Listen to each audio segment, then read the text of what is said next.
here to...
Signal.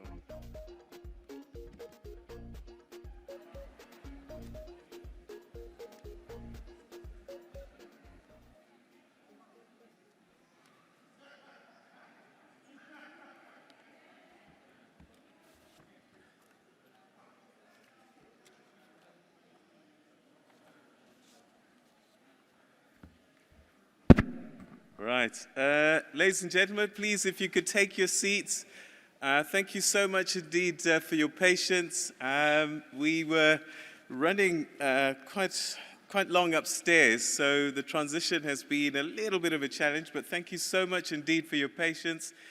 If you could find your seats, and let's get going. Right, so my name is Peter Ndoro, and I'm going to be your moderator. We used to use the word Master of Ceremonies, and I got a bit nervous using that phrase because I found out that in Zambia, a Master of Ceremonies is somebody who helps with circumcisions. So we started using the word Program Director and so on and so forth. So thank you so much indeed, distinguished guests, ladies and gentlemen. It really is a great pleasure to welcome you to this round of the roadshows that have been taking place. Johannesburg happened just this past week, but it's great to be here in Durban because this is where the Inter-Africa Trade Fair is going to be taking place, 15 to 21 November. So very, very happy and excited to be here.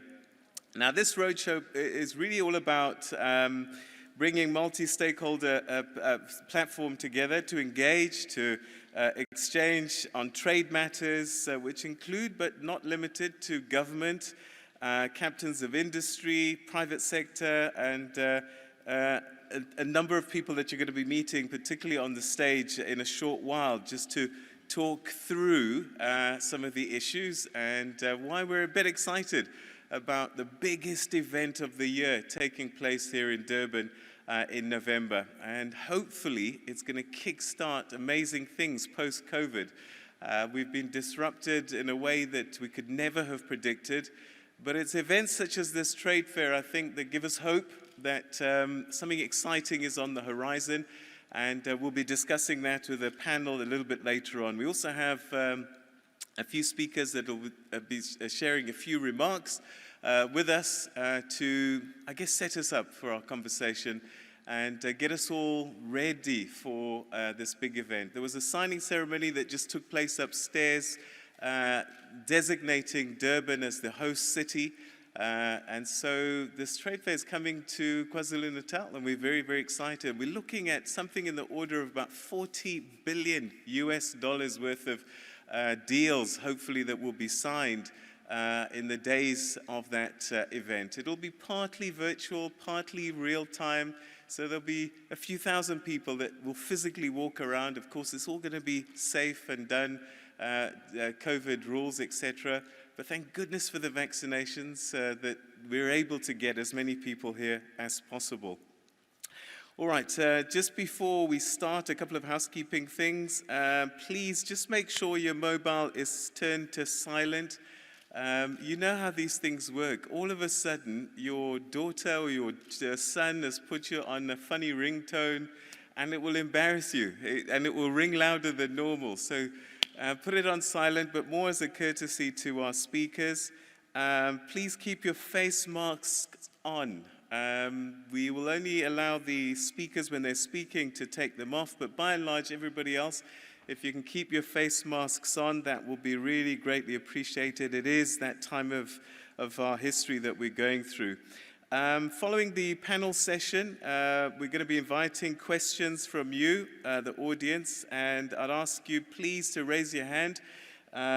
People will come round with the microphone, put it in your hand, and then when we do that, please, if I could ask you to say your name and job title and perhaps which organization you are with, just so that we know who to chase down later, in case you say something. No, I'm joking.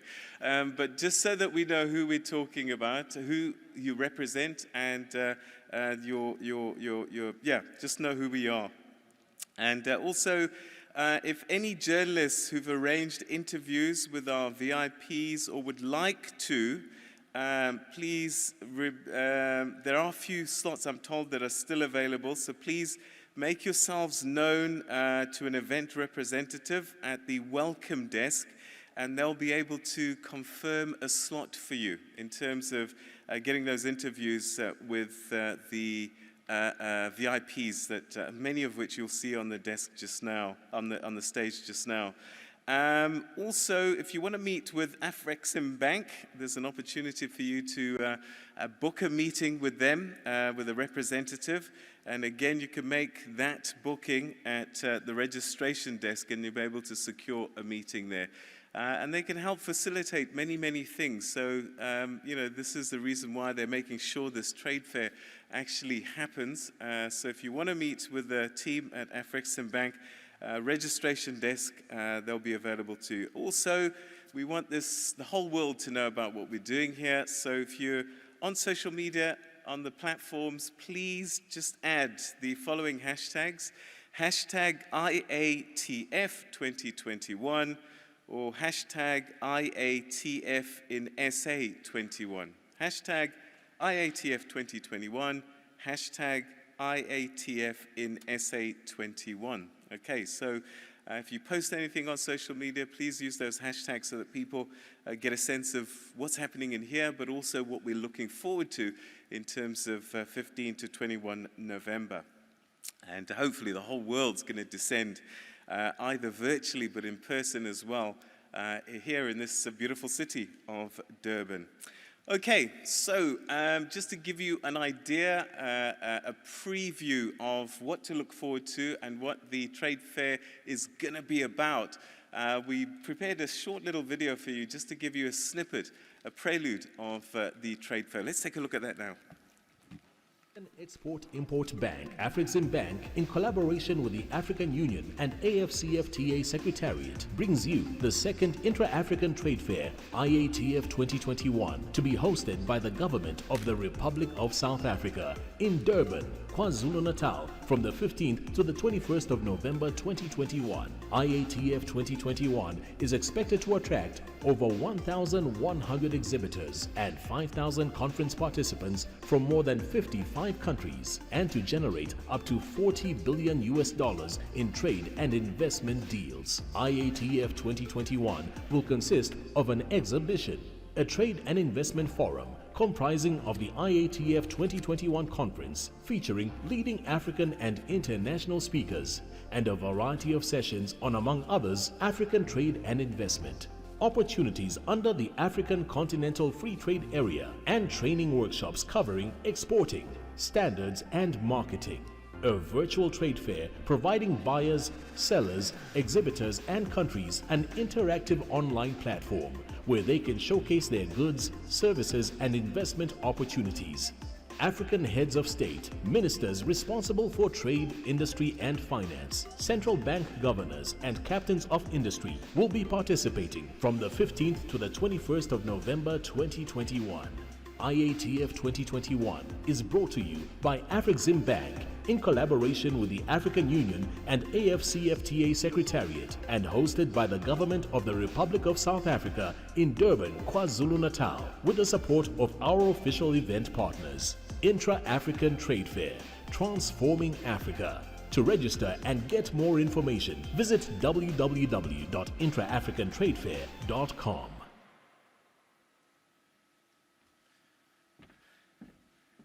Okay, so there you have it. I think you've got a clue as to what's going to be playing out 15 to 21 November. I'm going to keep on saying that date because you are our ambassadors as well to spread the gospel, to make sure that this fulfills the potential that it has to be a massive game changer as we go through to this post-COVID era.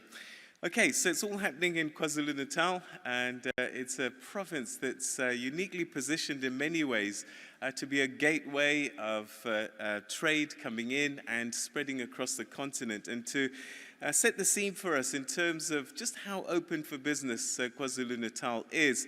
It's my great pleasure to welcome the Premier of the province. Please put your hands together for Premier Sihle Zikalala.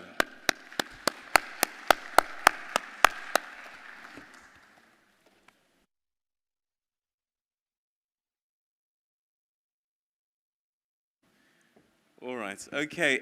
MEC Pillay, I think you're going to stand in and be the Premier for about 5 minutes. So, Premier, MEC Pillay. Thank you very much, Peter, for that promotion for 5 minutes. And I will try to do the best I can. And Peter, thank you for being here and adding such grace and dignity to the function for the whole day. Let me recognize those representatives of Afrexim Bank who are still here. I'm not sure who is here, but the entire leadership has been here from this morning. Representatives of the African Union, and our mayor who's sitting right at the front here, Mayor Kaunda, who's also been here from this morning. I saw the CEO of the Durban Chamber, a very important organization and structure for the purposes of what we are here today, and all the delegates who took the trouble to be here this afternoon. Good afternoon or good evening, and thank you for being here. My task is very brief. On behalf of the Premier, firstly, to welcome you and thank you for attending, and to really say to you and make you believe that the Intra-Africa Trade Fair, which is scheduled for the 15th to the 21st of November, is going to be a very key milestone for us in KwaZulu-Natal and indeed in South Africa. To take a step back and understand where this comes from. The continent, and in the earlier briefing we had former President of Nigeria, tracking the history of our continent, from the Organization of African Unity to the African Union and the work of the African Union and the challenges that each leadership corps faced at a particular point in history. And the point was made that liberation was won and decolonization had begun, and now the challenges are different, and the mission of this generation is what we have to confront. And that mission is really economic empowerment, economic transformation. Those who say that Africa is the last frontier for economic development are correct because of the work that we need to do. But as Africans, we are determined that we shall be in control of our own destiny as we embark upon that journey. An important statistic in that analysis is that of our intra-trade as a continent, we are responsible for just 16% of that intra-trade, compared to other parts of the world, whether it's Europe or the Americas or even the East, that intra-trade ranges between 60 to 80%. And in simple language, that keeps the wealth, the money flow within those areas and builds wealth within those areas. If 16% only we are responsible for intra-trade, simple mathematics, 84% is going out of the continent on each time. And that's what we're trying to reverse. So a key milestone was the signing of the African Continental Free Trade Area Agreement.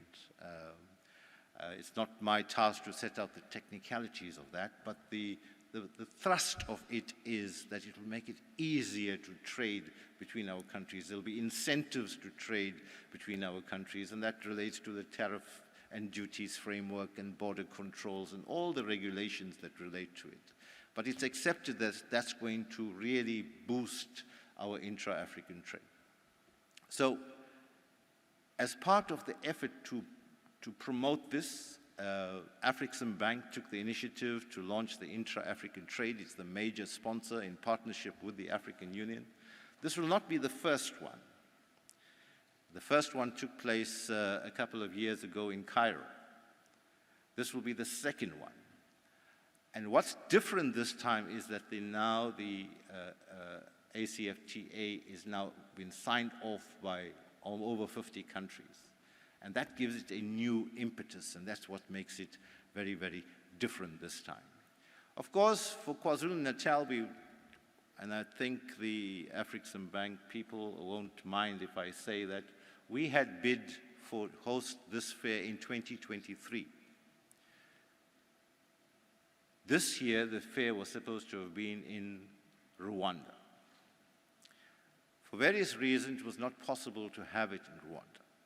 And it was only in March this year that we were approached, and the Premier in particular was approached by the leadership of Afreximbank and the Advisory Council chaired by President Obasanjo, and said, are you prepared to host it instead? And we grabbed it with both hands, because we had the confidence that we have the facilities, we have the ability, we have the people, we have the experience to host major conferences of this nature. And that's very important because some would argue that there's no better time for us to have it in November, having regard to what we've gone through in the recent past. And it ties in perfectly with our message that KZN is open for business. We've bounced back. We have gone upon an aggressive program to reassure, rebuild, and what we call hashtag KZN Rising. It fits in perfectly with that particular message that we've been giving all over the country, including many, many international players. So that's the context in which it's going to happen. Of course, the program itself is a very, very exciting program that's going to cover almost all sectors of the economy. But I just want to focus on three. One is the automotive sector, because those who understand the economy of our country and the potential in the continent as a whole will know that we here in KZN in Durban have the biggest Toyota manufacturing plant in the continent, I would think. Other parts of the country have other major players. So the automotive sector, with all the innovation that's happening around the automotive sector, is a key sector for examination, for innovation, and for marketing across the province. I think for young people, there's going to be a very specific sector for young people to say, how do young people take their opportunities? And I think it's called the Young Startup Program. And there's a specific program around young people and startups in the trade fair. So that means that young people everywhere would ask themselves, what is the specific economic activity they are engaged in? How do they measure themselves against what's out there? Are they brave enough to want to market it in a platform like this and compare it with what else is available in the market? And we're going to get young people from all over the continent. In fact, there's an exciting program where I think over 3,000, out of over 3,500 applicants, they're going to choose 150 of those with the best ideas or the best economic activities and showcase their work. So there's no reason why young people in KwaZulu-Natal or South Africa, in fact, there's every reason why they should, because it's happening here, that they should participate. And then the third one I want to focus on is the creative industry. Africa has many talents. Mayor was saying that Africa is the richest continent in terms of minerals and natural resources.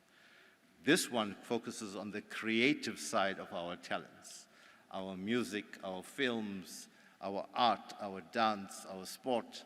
That creative side of it is going to have a major focus at this trade fair, and we would ask all those who are engaged in that particular sector to be excited about it, to find out about it, and see how they can participate, hopefully as an active participant to showcase their work, or just as an ordinary participant who comes to be exposed to the work that this trade fair is going to show the world. I myself have been in Nairobi 2 weeks ago to market the trade fair, and it was absolutely extraordinary as to the response that we got, the interest that we got. Business people from all over Africa want to be part of this. They want to be part of a new wave where African business rises. And in fact, we should extend the KZN Rising to an Africa Rising message, and that's what we want to build. Of course, the trade fair is not just a once-off. It will happen every 2 years in different parts of Africa, and there's a competitive process for countries and provinces or cities to bid for it. But November this year is our turn, and it's up to us as KwaZulu-Natalians to make it the outstanding success that I'm absolutely sure it's going to be. So my final message would be for all sectors of business in KZN to get involved, to be part of this, to seek partnerships with other players from all over Africa, to build those partnerships and make the intra-Africa trade grow from the 16% that it currently is, and let's set ourselves a target that in 10 years' time it should be up to 50%. That's the kind of vision we want to have. With that, Peter, thank you very much for this opportunity. I know you've got a very interesting program with very, very important and interesting speakers, and I wish you well in your deliberations. Thank you for listening.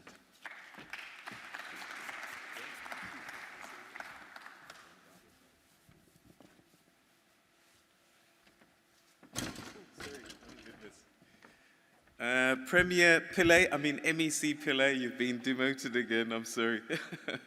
MEC Pillay, thank you so much indeed for setting the scene for us about this Inter-Africa Trade Fair and why we're all excited and should be excited, and in particular to be excited about having it here in South Africa, and well done for getting off the mark very quickly to create a chance for us to be able to do this year. So thank you so much indeed, and we will all be here.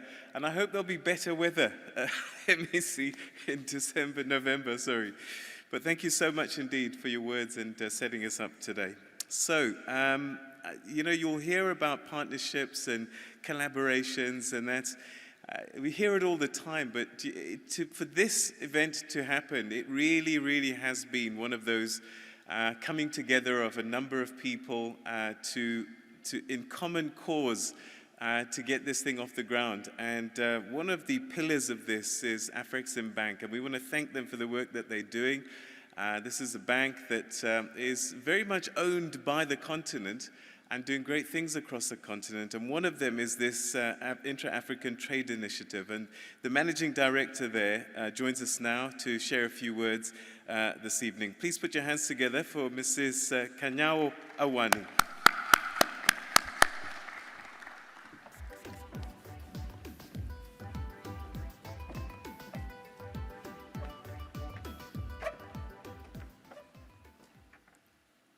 Honorable Premier Silezi Kalala, represented by MEC Pile, Honorable Zolisi Kaunda, Honorable Mayor, Mr. Neville Matjie, CEO of Trade and Investments, KZN,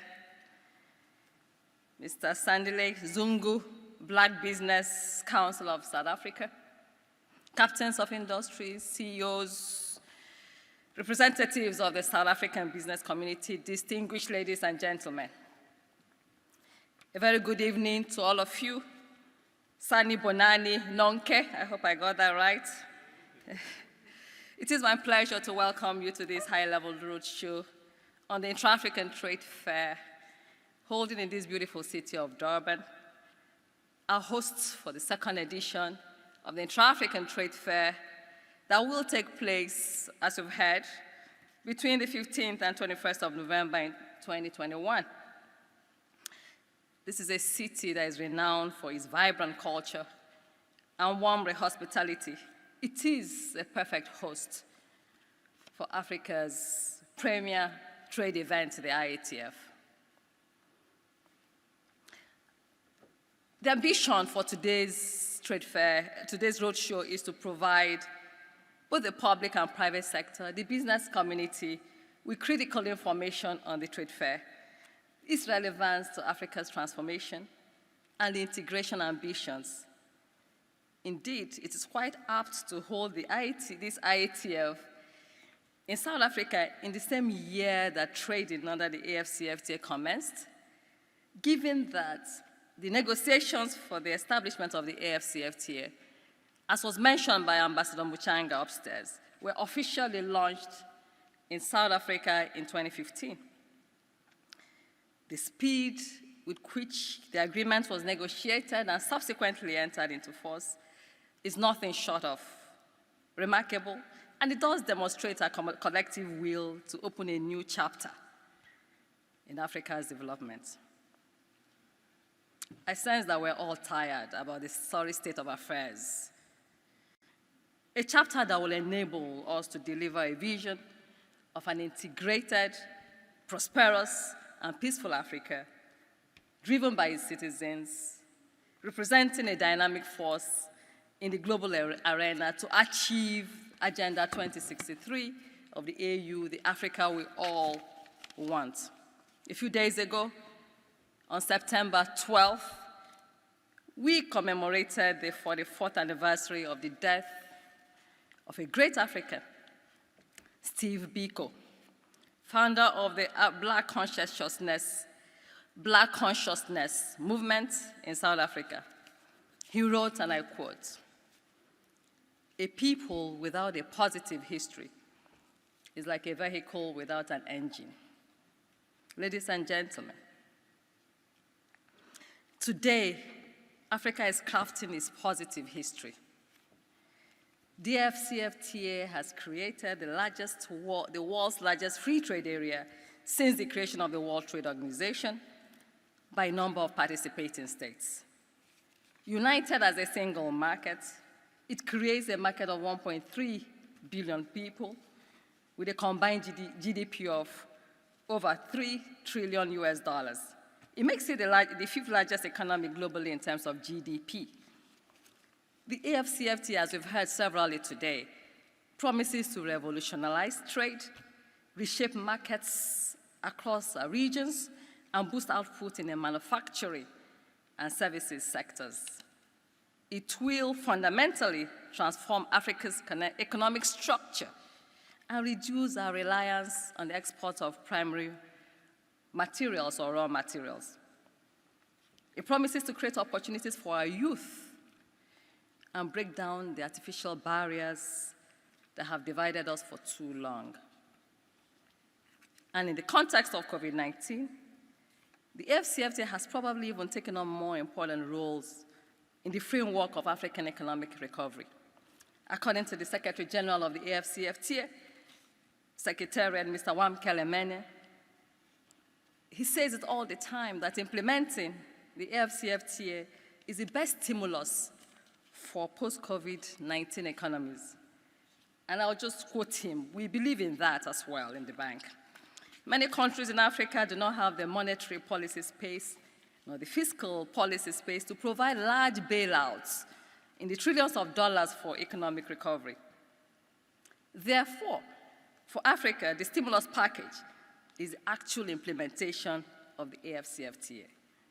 Increased intra-African trade is what will drive economic development post-COVID-19. End of quote. Indeed, we're also constantly reminded by our president, Professor Rama, president and chairman of the board of directors of Afrexim Bank, that the AFCFTA offers us an opportunity to shake off once and for all the shackles that have held us back. You heard him upstairs in that when he provided a philosophical slant to what this is all about. The shackles that have held us back in terms of market fragmentation, lack of economies of scale, reliance on the export of primary commodities, underdeveloped regional value chains, and tariff and non-tariff barriers to trade. The result of that, all of that, is the very low percentage of intra-African trade that has been severally mentioned today. And it also, not just the low level of intra-African trade, but also the continued outsourcing of our development ambitions. Distinguished guests, it is time for Africa to take her destiny into her own hands and determine her own development agenda. However, doing so will not be easy and will require commitment, courage, and deliberate action. Traders need to seek out new opportunities on the continent rather than current, conventional, and perhaps easier routes of turning to markets abroad. Our political leaders need to open up their markets, make it easy, and ensure that the AFCFTA is giving full legal and operational effect.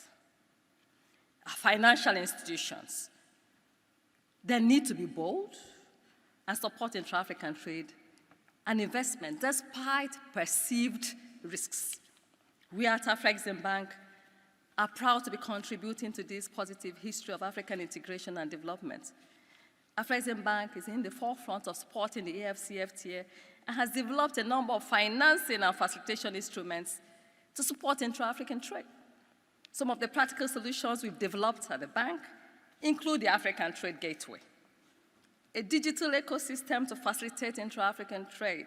We call it the ATG. It includes a Pan-African payments and settlement system, which will facilitate the trade settlement in local currencies, which is vital to reduce the foreign currency cost of trade and even the informality of trade, such that a South African exporter to Zambia will now be able to receive payments in rands, while the Zambian importer will be able to make payments using Zambian kwacha. The ATG also includes the customer due diligence repository named MANSA, a trade information and trade regulations portal, as we've heard about the lack of access to trade and market information. It will also ensure a one-stop, end-to-end digital infrastructure to facilitate trade. The bank is working with African governments to establish an AFCFTA adjustment fund to support an orderly adjustment for countries and the private sector that may experience revenue losses arising from liberalization and enhancing market access under the AFCFTA. So under the fund, governments are able to access funding, to support even things like capacity building, adjustment costs arising from loss of revenues. Private sector is able to even retool, to enhance their competitiveness and even expand, as the case may be. To this end, we have already committed $1 billion and are working with partners to mobilize the estimated $7.7 billion required for the fund. The bank also developed the African Collaborative Transit Guarantee Scheme to facilitate the movement of goods under a single transit bond to support trade under the AFCFTA. In the context that was given by the South African ambassador to Egypt, he talked about Cape to Cairo, but let's even talk about Durban to Cairo. I know Durban has a big port, one of the biggest, if not the biggest in Africa. You can do Durban to Cairo by road under a single transit bond, rather than having to post customs bonds at each border using the Afreximbank Collaborative Transit Guarantee Scheme. The bank has already set aside $1 billion for the entire continent, of which $200 million is earmarked for the Comesa region, where the scheme is being piloted currently. Ladies and gentlemen, as the largest intra-African trading nation, accounting for over 25% of total intra-African trade, and among Africa's largest economies, South Africa has a vital leadership role to play in promoting intra-African trade and investments. The beautiful city of Durban one of the largest and busiest port cities in Africa, and among the most industrialized, stands in a unique position to take advantage of the opportunities of that the AFCFTA presents, and to tap into the fast-growing African consumer market that is expected to reach $2 trillion by 2025. These are really no mean statistics. Immense opportunities exist in the food and beverages, pharmaceuticals, housing, construction, luxury goods, transportation, tourism and recreation sectors, the automotive sector, the creative and cultural industries, as have also been mentioned. But how is a trader in Durban to know that the needs of a consumer in Kigali, Lagos, Dhaka, wherever in Africa? How is a clothing manufacturer in Tanzania going to know that fabric supplies exist in very good quality in Burkina Faso? To overcome the dearth of trade and market information, the bank, working with its partners, launched this intra-African trade fair. We launched it in 2018 as a key initiative to support the AFCFTA. The IATF is a platform to be held every 2 years to connect buyers and sellers across Africa and address the trade and market information as a key enabler for intra-African trade. It's one of those hurdles we must cross. The President Orama was upstairs in the press conference, talked about how Ethiopia, even Kenya, would import raw hide from New Zealand, faraway lands that Burundi next door produces, for instance. Because of the lack of information as well, countries also like South Africa, Tunisia, Morocco, imported more than $370 million of leather products in 2018, mainly from Europe, Asia, and South America. While in Africa, there's an abundance of those products in Ethiopia, Sudan, Burundi. Similarly, West African countries import meat products worth more than $3 billion annually from Argentina and Australia. While South Africa, Mali, Namibia, Chad, Sudan, South Sudan can supply the large proportion of this demand. The resoundingly successful inaugural trade fair that we held in Cairo in 2018 was testament to the opportunities that exist. It brought together exactly 1,086 exhibitors from 45 countries and generated over $32 billion in deals, as you've heard, and it provided a glimpse of the potential that exists in intra-African trade. Building on the success of IATF 2018, this second edition is expected to take place here. As we've heard, there'll be more information on that. And we again provide an opportunity for exhibitors to showcase their goods and services, engage in business-to-business exchanges, business-to-government exchanges, conclude business deals, which will ensure that the momentum towards intra-African trade is sustained. With our partners, the African Union, the AFCFTA Secretariat, the host government, the host provincial government, and the governments of South Africa, IATF 2021 promises to even be bigger and better. We aim to attract 1,100 exhibitors at least, over 10,000 participants in the form of delegates, buyers, visitors from over 55 countries, and as you've heard also said several times, $40 billion worth of trade deals. Earlier today, talking about trade deals, we shared the fact that of that $32.4 billion of deals that were closed in 2018, 75% of those deals, we monitored them over a 2-year period, were successfully closed and executed. There's another about 8% that is still in process, with about 15%, I hope that my statistics is right, that didn't go through. But that's attests to the success of, we're not just tracking deals, we're not just announcing deals, we're actually tracking them and ensuring execution and that the deals are closed. IATF 2021 will consist of a 7-day trade show that provides a platform that will enable you all share investment and market information. It will feature a trade and investment forum, as you've heard. It will showcase Africa's creative talent, and it will also showcase an auto forum and a youth startup program. We also have a virtual trade fair that runs all the time. It will allow exhibitors to showcase their products and services and engage with potential clients in a digital environment. We therefore now call on the government of South Africa, the provincial authorities, private sector associations to provide support in terms of mobilizing the South African business community, including women-owned businesses and SMEs, to participate and take advantage of what the IATF has to offer. In conclusion, let me just reiterate that as Afreximbank, we stand firm in our commitment to support intra-African trade and investment.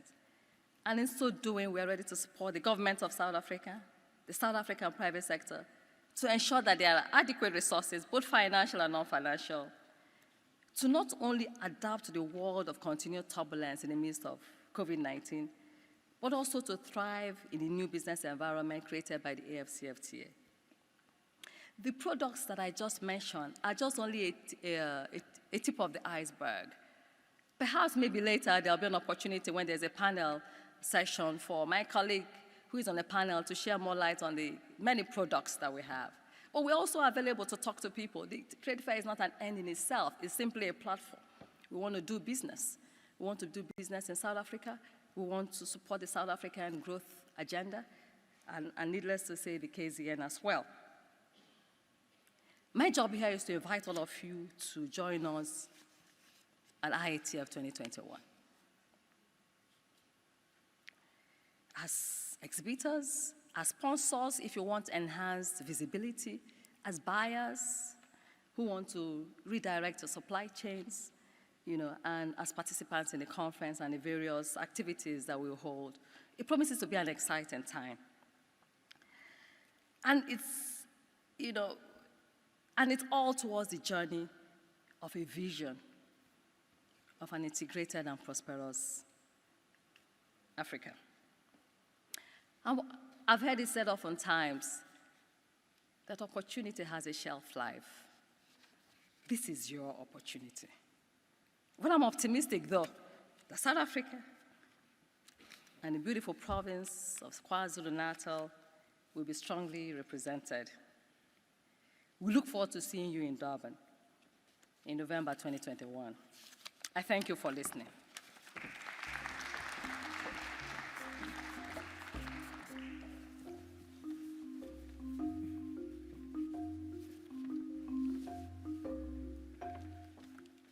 Ladies and gentlemen, on your behalf, I'd like to thank Mrs. Awani, who's the Managing Director, Inter-African Trade Initiative at Afreximbank. Thank you so much indeed for setting us up for, as you said, there's going to be an exciting time in November and an opportunity, as you say, opportunities that don't come around too often. And one just gets a sense that this is our time. We're just coming out of COVID, hopefully, by the time this thing starting to move away from the worst of it. I think that's probably the best way to set it up. But also, as you said, the AFCFTA is the game changer that we've been looking for some time now. So it has never been a better time to have an inter-Africa trade fair and start to encourage that inter-Africa trade that we really haven't been making most use of for whatever reason, and hopefully some of these reasons will come up in our conversation. But one of them I learned this afternoon is really just about knowing ourselves. We don't know what we produce, we don't know our capabilities, and a fair and a trade fair such as this gives us that opportunity. So thank you so much indeed. And as you said, it's time for us to take our destiny into our own hands by taking deliberate action going forward. So Mrs. Awani, thank you very much indeed for those words and setting us up. All right, so we're going to do the panel discussion now. I'm going to invite a few people to come join us up on the stage here. But I want this to be as interactive as possible. So I'd love to get some questions from you as well. I'll probably ask them all, maybe one question each, just to set things up. But I'd love to hear more about what you're curious about, because you represent a number of constituencies in your viewers, readers, and listeners. And it'll be good also just if you are a stakeholder, an interested party, if you're a businessman perhaps, just to get a better sense of what this is about, what it can do for you as we explore this burning question. So if I could ask my panelists to join us up on stage now, and I'll introduce them properly once they're seated. Please welcome Mr. Humphrey Ngugo, Mr. Neville Machi, Ms. Grace Koza, Ms. Palesa Pili, Mr. Mbusiswa Ngobo, Mr. Suduzo Shangase, and Ms. Carol Katsia. All right, so if I can make sure everybody's sitting on the right place.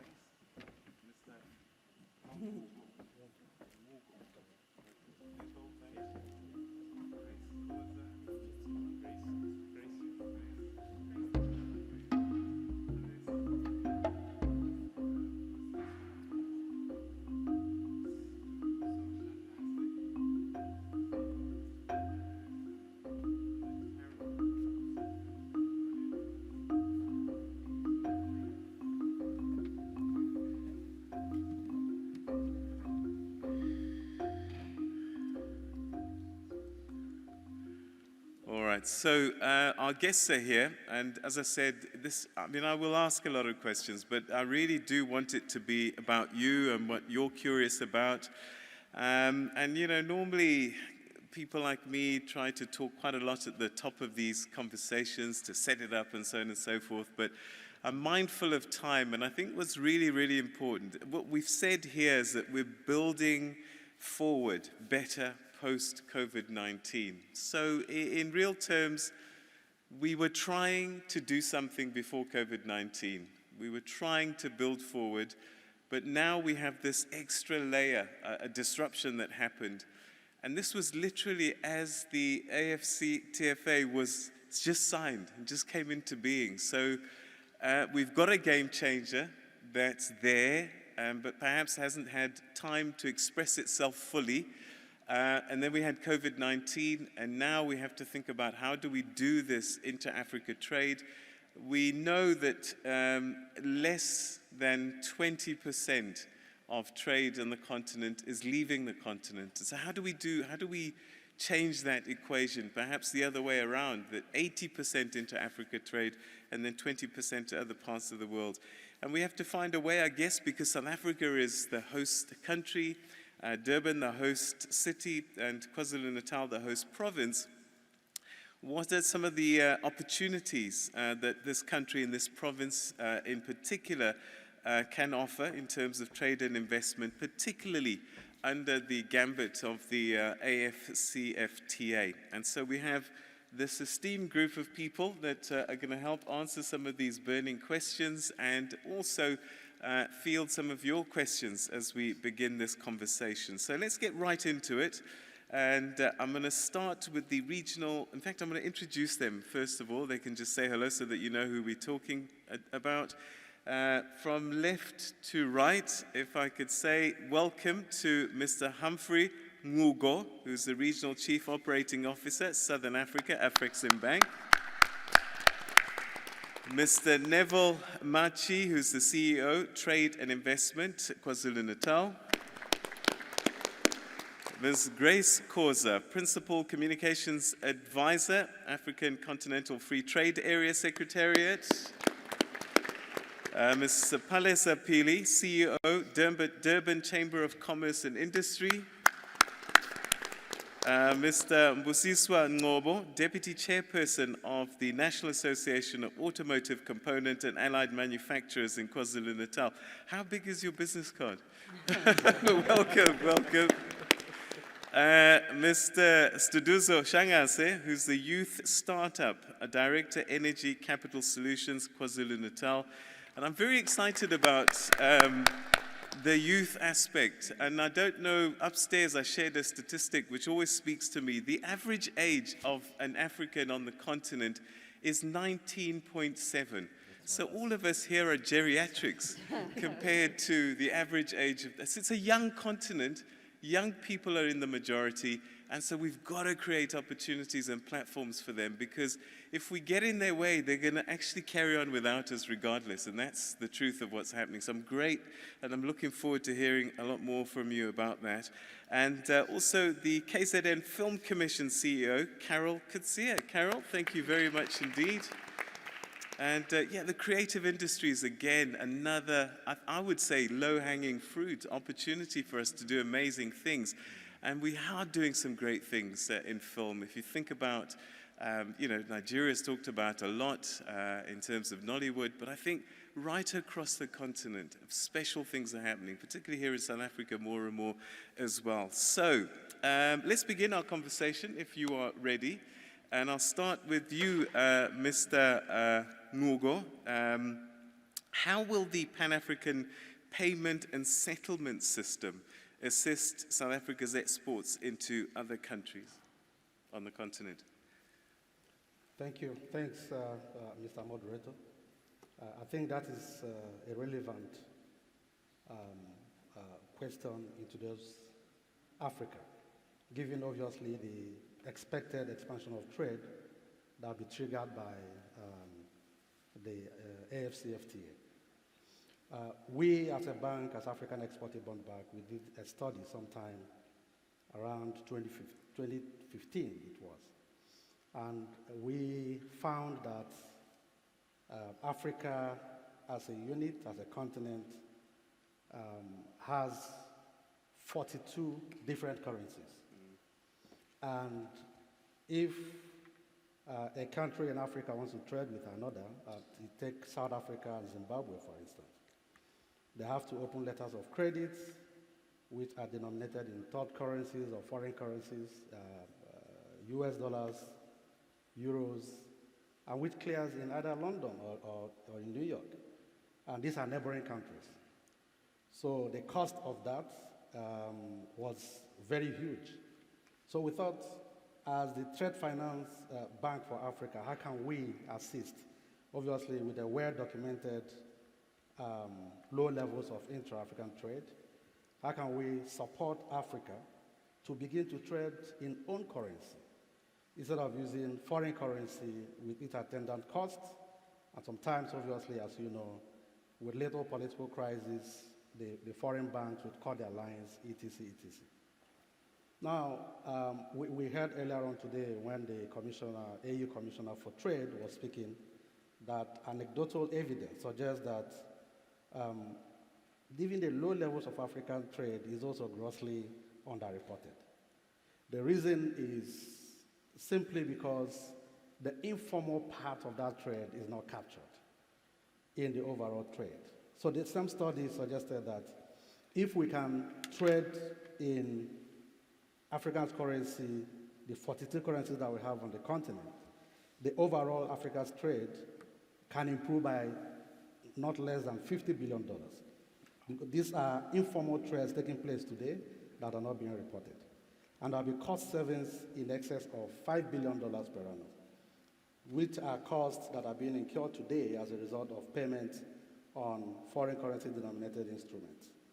So our role, therefore, in all that is to ensure that whilst the importer in Zimbabwe, imported from South Africa, can actually pay for the goods in local currency in Zimbabwe, and the South African exporter can get it in any currency that they choose. But obviously, from our perspective, they should get it in rand. We are trying to encourage Africa to begin to trade with its own currency. So we are, in effect, the guarantors and clearinghouse of sorts in that arrangement. And we're working with central banks all over Africa to ensure that that happens.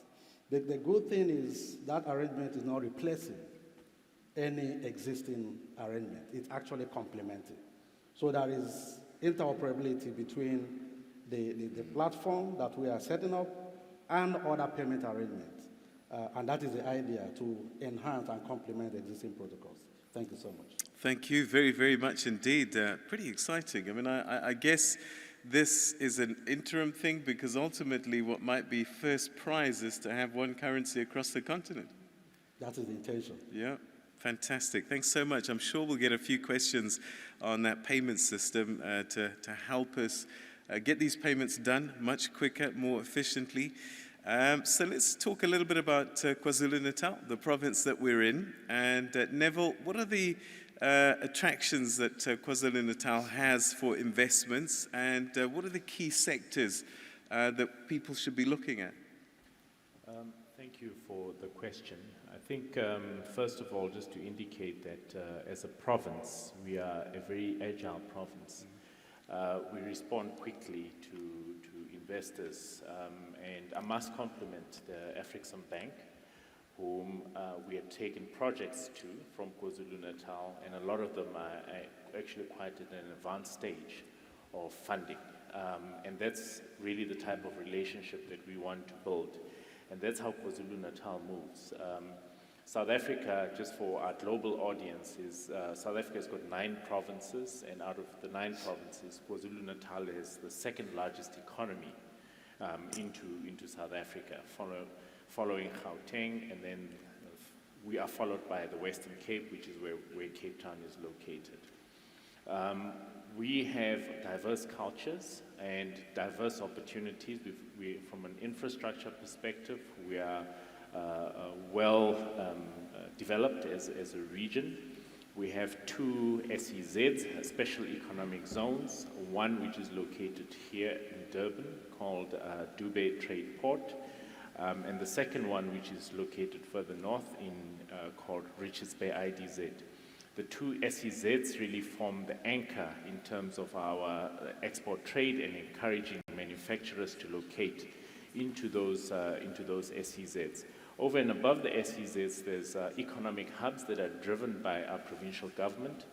Depending on the type and the nature of sector that we have, for example, we've just concluded a process through our mother Department of Economic Development, Tourism and Environmental Affairs to support the clothing and textile sector from a manufacturing perspective, with the potential of establishing an SEZ further in the west, in Ladysmith, but in essence looking at the clothing and textile belt, because there's a lot of strengths in terms of the sector.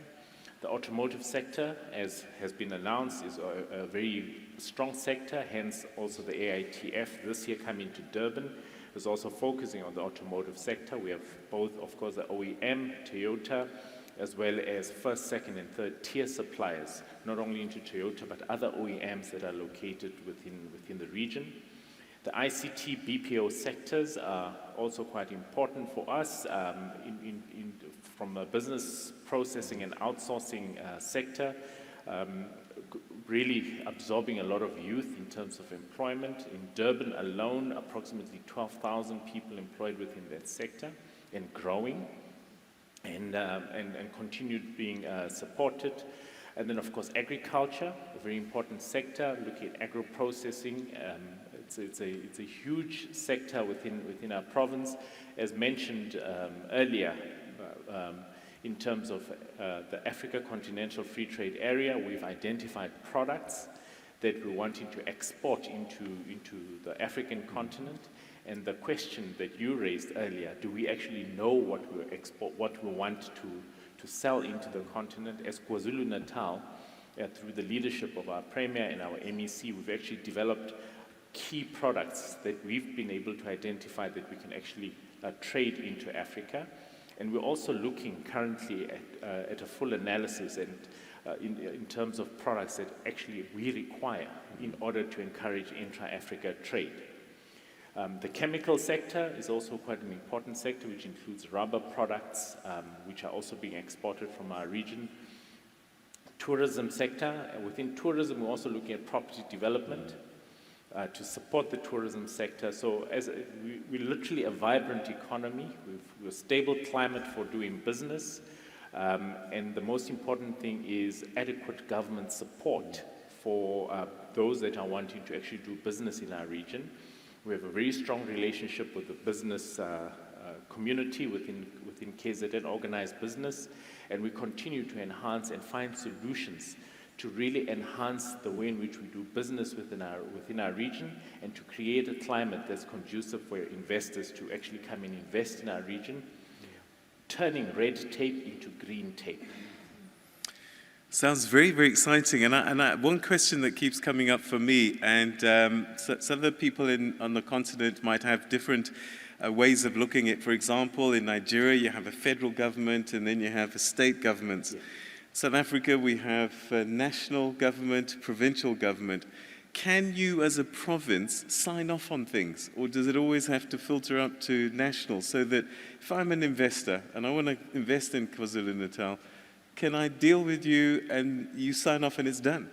We have established, in part, of course, through national government, the Department of Trade, Industry and Competition, a one-stop shop that specifically deals with national government, provincial government, as well as local government compliance departments, where you go into one building, you're able to register your company, you can register your taxes, register for Department of Labor. If you're requiring information in terms of, for example, the city of Durban, through our relationship with Invest Durban, we're able to then quickly link you up in terms of the regulatory compliance processes at a city level. If you're doing an EIA, we have a person from our Department of Economic Development specifically looking at EIA processes within our office. So under one roof, you're able to have national government, provincial government, and local government to facilitate your entire value chain in terms of locating you and moving your project into our region. So again, as I've said, it's a process of converting the red tape to green tape. Well, sounds great. Very, very great. Now, Grace, this has been dubbed the game changer of game changers for the continent. The AFCTA Secretariat is where you're housed. What are the key objectives of the African Continental Free Trade Area? And I mean, when you say it, it sounds big, exciting, but doing it, getting it done, and actually converting that into action. Take us through that journey. Peter, thank you very much for the opportunity, and thank you to Afis Mbenga, our strategic partner, for really bringing us on board at this time. I think for us, it is exciting. Not only because we, as the former president alluded to, a generation that believes that it is our time to not just live on the hope that those who came before us passed on the baton for political liberation, but now the responsibility is to see the economic liberation of this continent. And this is the generation that believes that it's possible and it can be done. We're fortunate to be led by a Secretary General who walked the journey. He was the lead negotiator for South Africa for the AFCTA agreement. So he absolutely understands what's at stake and what needs to be done. He's leading a team of young professionals who are dedicated and determined and bring their skills and knowledge to the table, understanding the task at hand. The key three objectives I want to allude to. If you look at the agreement, there's a lot that from a regulatory framework we can unpack. But I want to talk about the three main ones that I think adds value to where we are and quickly respond to your question. One, our biggest task is to really try and make sure that all the African member states of the African Union signs and ratify the agreement. Therefore, all 55 countries of this continent sign off to the agreement so that we can eventually talk about this fully fleshed inter-trade agreement that is benefiting the whole of the continent. That's the biggest task that we have, and probably the biggest main task for now.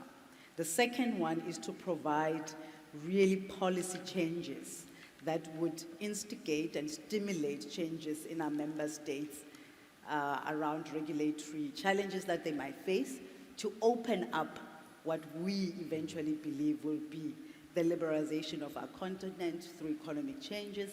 But importantly, it will also give them impetus to see the benefit of what they have agreed on. So they've agreed, now we want them through policy to start embarking on those changes to make sure that things happen. The third, which is very, very important for us, is to provide platforms like this one. Platforms where really creating opportunities for the business and the public and the private sector to engage. Opportunities between business and businesses to engage. At the end of the day, this game changer is not going to be driven by us who are sitting at Accra at the Secretariat. It's going to be driven by most of my colleagues who are in this podium, because they are the ones that are going to implement those policy changes that we are instrumental in making sure and driving that the member states appreciate and understand and go and implement. So it is exciting for us, because now there's an opportunity like this one, for example, the IATF Expo, where we see the partnership that we have with Bank giving us an opportunity to really, really try and engage the private sector and some of our own stakeholders that we as the Secretariat need to engage. So it is exciting time, and I'm excited to be part of this. Yeah, we're all very excited actually, but we heard about green tape, red tape turning to green tape, and to try and get 55 regions, countries, to get onto the same level of green tapeness, I guess is going to be the biggest challenge, because I want to be able to get on the plane, Côte d'Ivoire tomorrow, next day I'm off to Nairobi, and I don't want to have to go via London and all of these things to get there. I just want it to be simple and straightforward. How optimistic are you that we have a willing leadership that is treating this as urgent? Peter, the truth of the matter is, if you look at the history, just as the former president indicated, to get to where we are, the establishment of the Secretariat, it was remarkable. Within a year, the agreement was signed. Within a month, the Secretariat was established. I mean, even under severe conditions of COVID. I truly and honestly believe that the political will is there, and that in any institution is the biggest driver of change. If you look at our counterparts in other continents, they took forever to get where they are. Historically, for us, when we look at how we got where we are, it gives us hope that this can be done.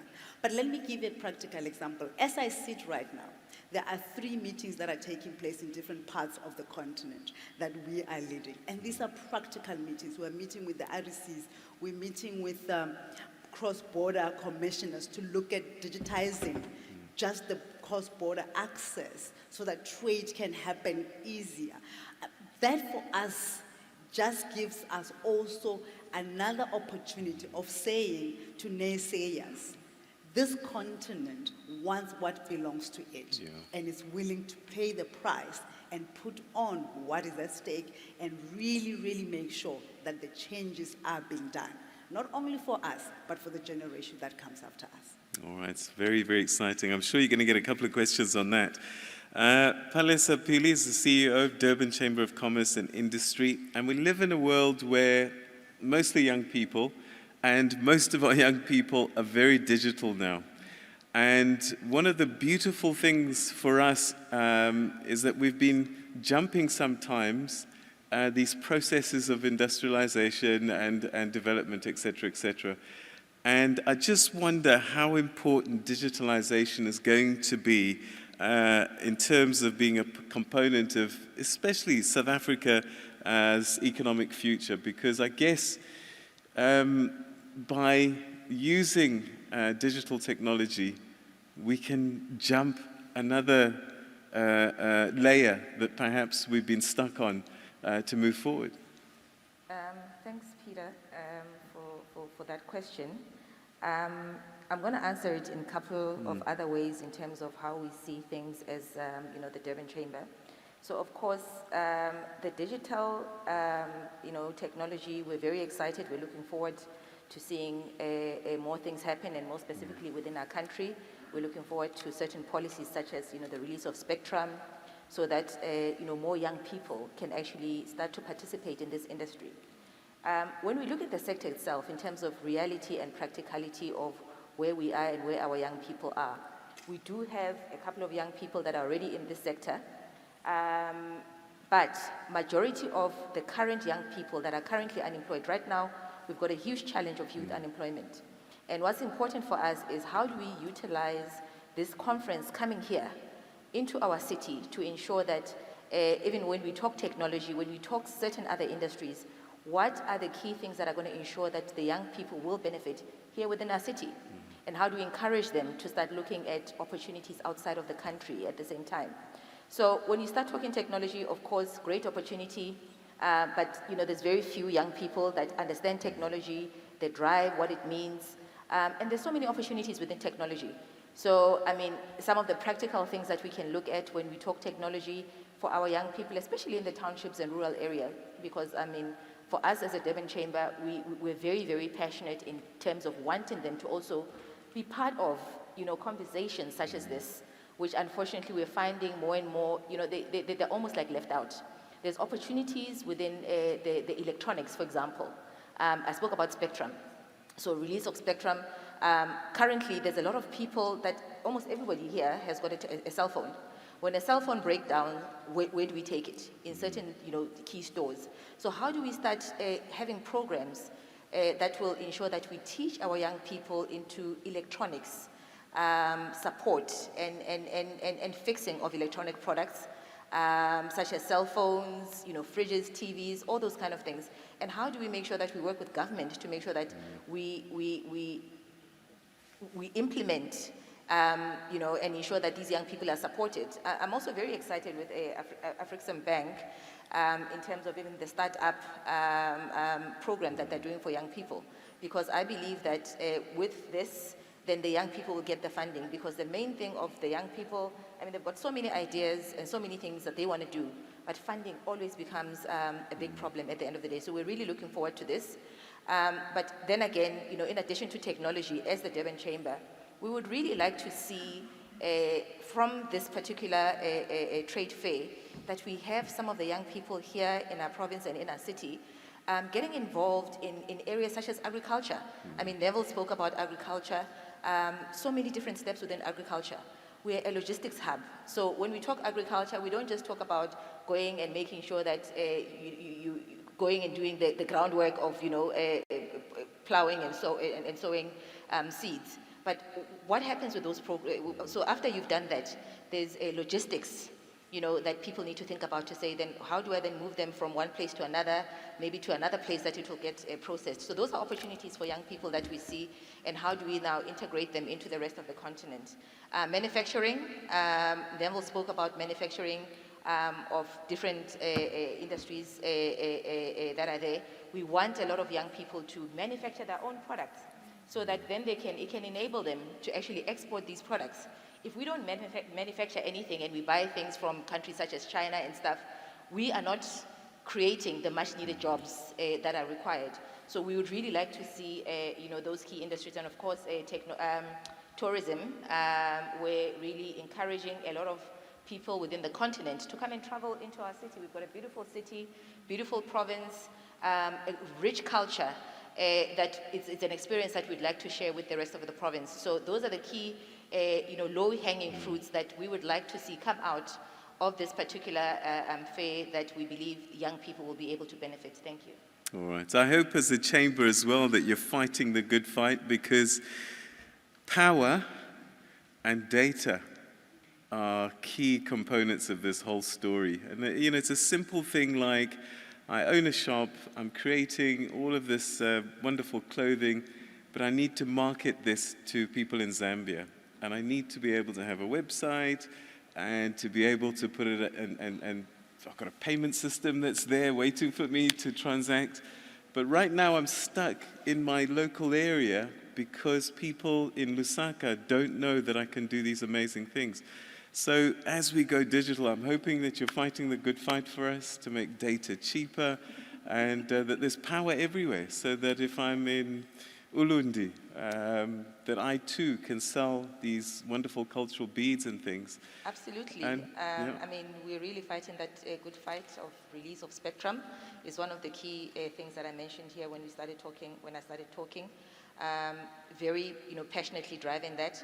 And of course, as a chamber, when you talked about power, electricity, we also we welcomed the recent announcement of the president of the new power generation opportunity that will ensure that even entrepreneurs within our city can come up, and in the province can come up with solutions in terms of power generation for the rest of the province. Okay. Thanks so much. Again, I'm sure a few questions will come up there. Mbusiswa, we've been hearing about the automotive industry, and it does seem as if that this is an area of huge potential and opportunity. What are the challenges, though, that perhaps that South Africa is facing as an automotive industry that we need to look at and try and overcome to really enjoy the potential that it has?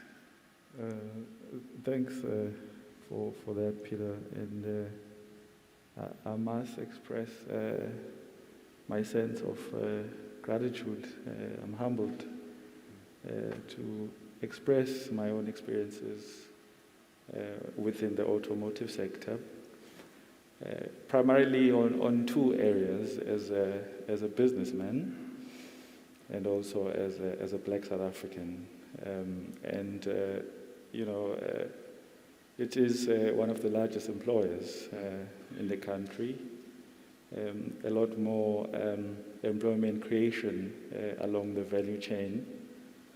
And if you look at the trade volumes and the export destinations versus the import sources, there's certainly a lot more work or scope for South Africa, and in this context for the African continent in terms of expanding or expansionary industrial policy to increase localization. So it's one of the key challenges within, and if I speak correctly, as a component manufacturer rather than as an OEM, to formulate and agree on strategies that improve and enhance localization, requires a lot of effort, and in this instance, it certainly does address the unemployment, technology being one of the challenges in terms of manufacturing technologies, and South Africa in this instance being able to access some of those leading technologies to be able to produce locally. So those are some of the entrepreneurial experiences or hurdles that one has to go through to be able to craft a mark in the sector. And there's certainly others, historical challenges, but mainly in this instance, it is to look at it purely from an entrepreneur's point of view. So we certainly can do a lot more if we're able to localize, and it goes across for all the regions. Yeah, I like the word localization, and I find it remarkable if we consider how far we are in terms of ability, skills, and knowledge, and so on and so forth. When are we going to develop our own car, a green one even, actually? I'll be careful in responding to that. And the reason is I don't have doubt that it's possible. I don't have doubt that, or I know that there was some work done by the South African government on that. So if maybe we then say, when are we going to have an African car? Yes. That is maybe a better proposition that we can look at. And certainly from my point of view, that will be a three-way conversation. The African states, the industry itself, and the manufacturers or the component manufacturers. But if there is that strong ambition, I'd certainly look at it from an African point of view, primarily because of the resource base that exists to be able to do that. And the skill set that exists, I don't have doubt that it's there. So those are the aspects that I'd consider. Young people like you must drive this because you've got the energy. Some of us are too grey now. But we certainly look forward to seeing some of these opportunities being fully ventilated. All right, so again, at the beginning, I got very excited when we talk about youth because we're such a young continent. And Staduza, I don't know how you're going to do it, but yours is probably the hardest job in the room in terms of creating jobs for Africa's youth and opportunities for Africa's youth. What are some of the solutions that we should be looking at? Thank you very much for the question. As you've mentioned, we are the youngest continent in the world. We have a population that is set to top 2 billion in the very near future. For me, the biggest tool that we will have in bringing jobs through to the African youth is to foster the spirit of entrepreneurship within the African youth. There is no bigger tool.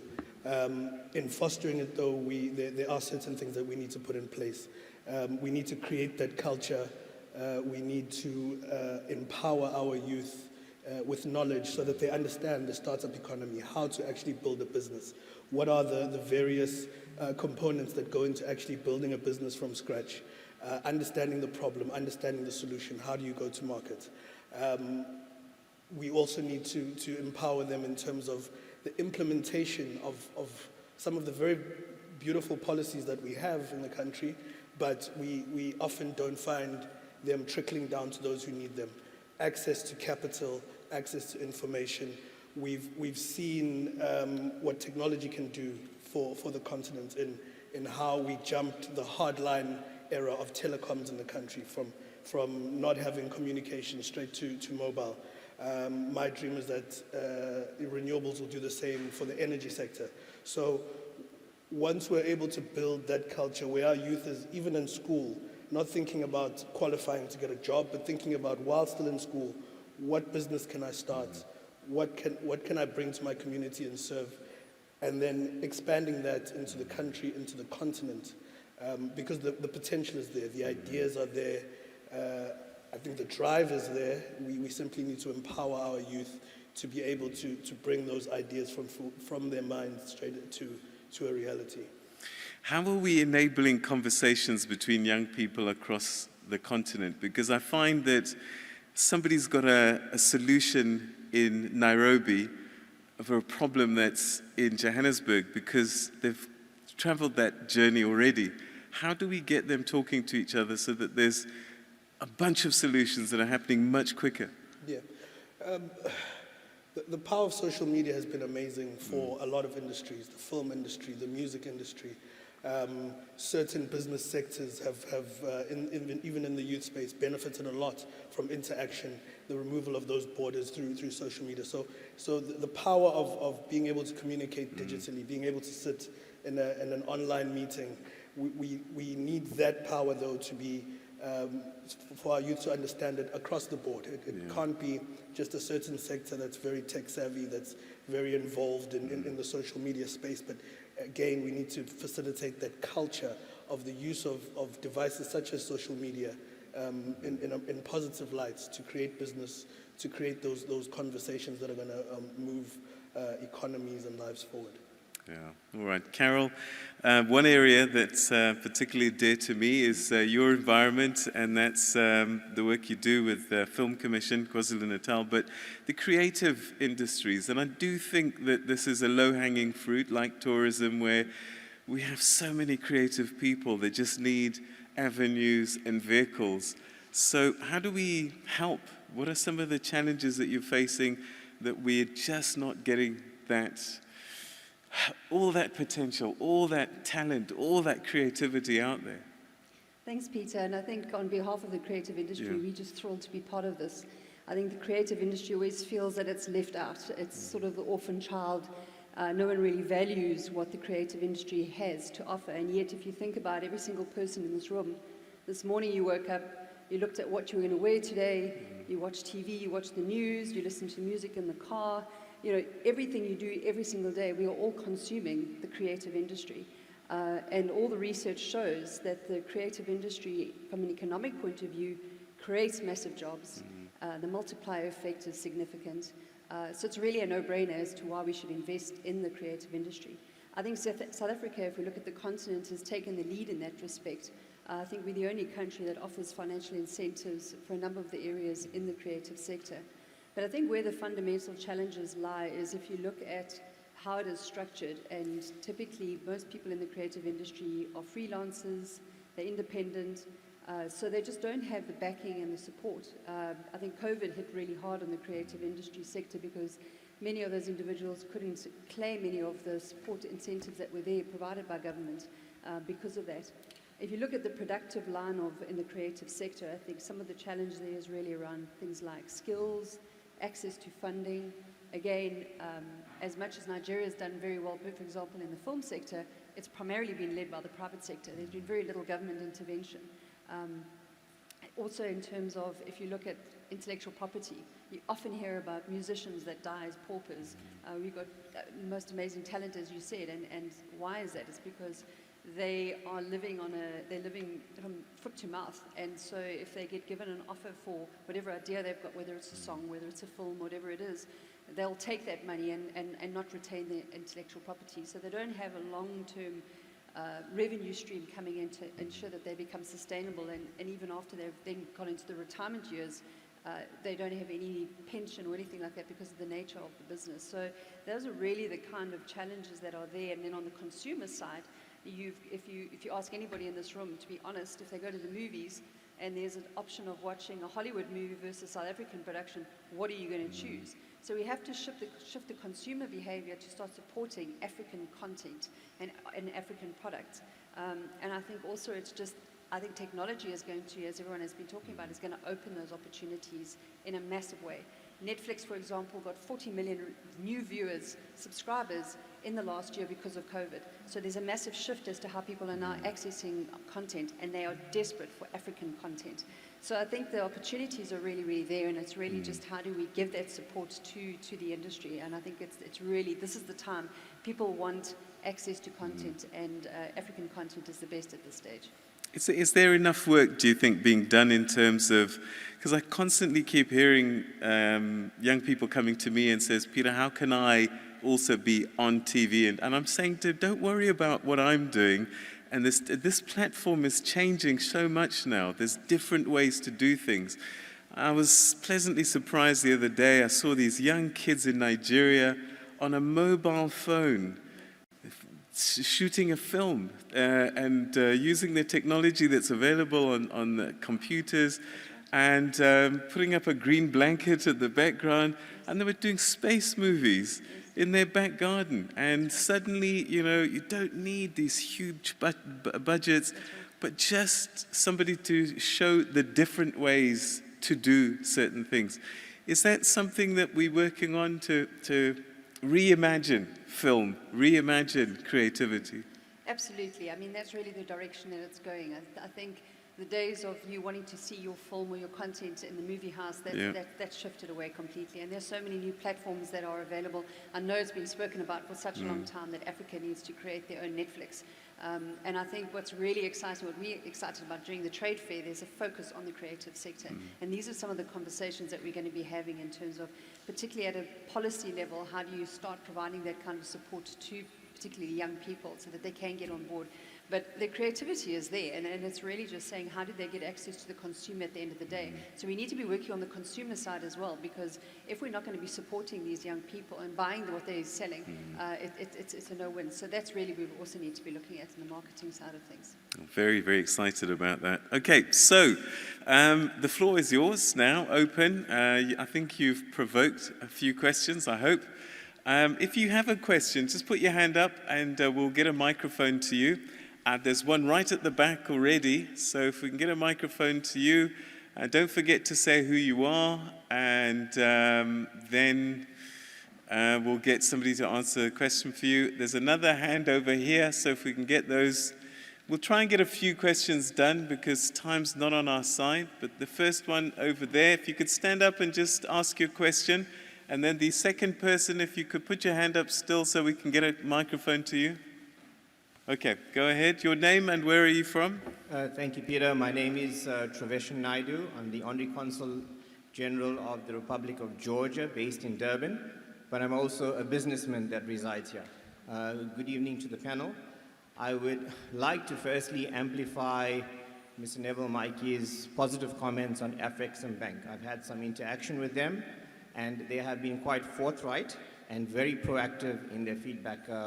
Even through TIKZN, the introduction came by that through Mr. Mikey's colleague, Ms. Donne Kruger, and it's been very fruitful since then. My question goes around which was raised via TIKZN. The practicality of the agreement. What does it mean today for us? It's signed. Can we use it? What are the products? What are the list of products that we can? Is it everything that's duty-free, or are there certain items that are excluded? Where can we get this information? It expands further. Have the customs officials been trained?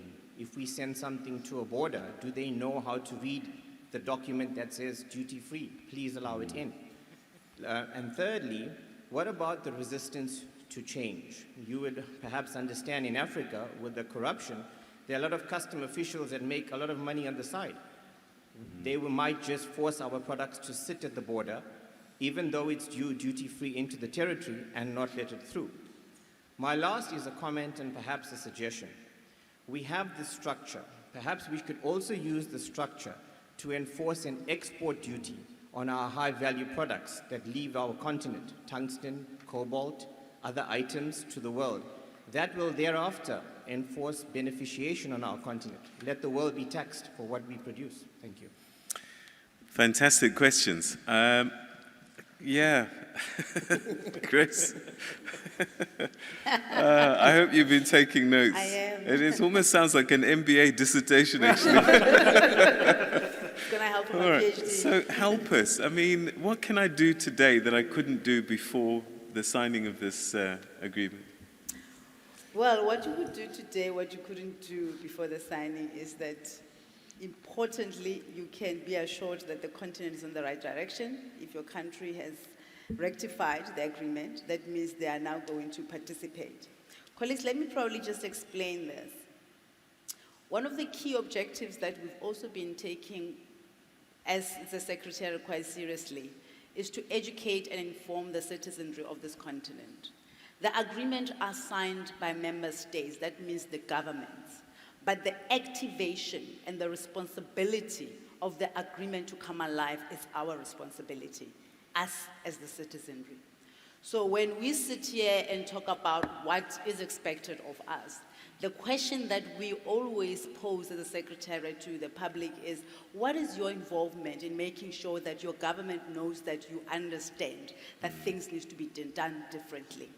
So if you are asking about what you could have done before January 2021, when we started trading, the reality of it is that we've now starting to negotiate with a lot of regional economic communities to make sure that they start unlocking the opportunities for the member states' businesses to now start trading.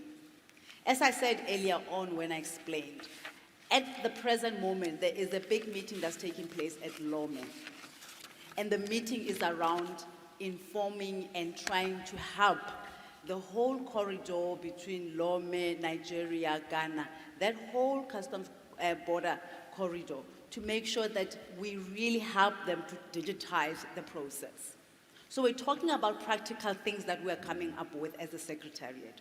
In the next 3 days, the conversation will be around that. How do we assist ECOWAS, which is the regional economic community in that part of the world, to enable the member states to understand that it will be more effective to digitize the process from a custom process point of view, to make it easier for you and me to trade. One practical example that always hit home for me is when we recently went to Tanzania. The ladies at the Chamber of Commerce in Tanzania said, we went there with the Secretary General, we were excited, we tell them about the agreement, and at the time we were still trying to get Tanzania to rectify. And as if you all know, just a week or two ago, they were the 41st country to rectify the agreement.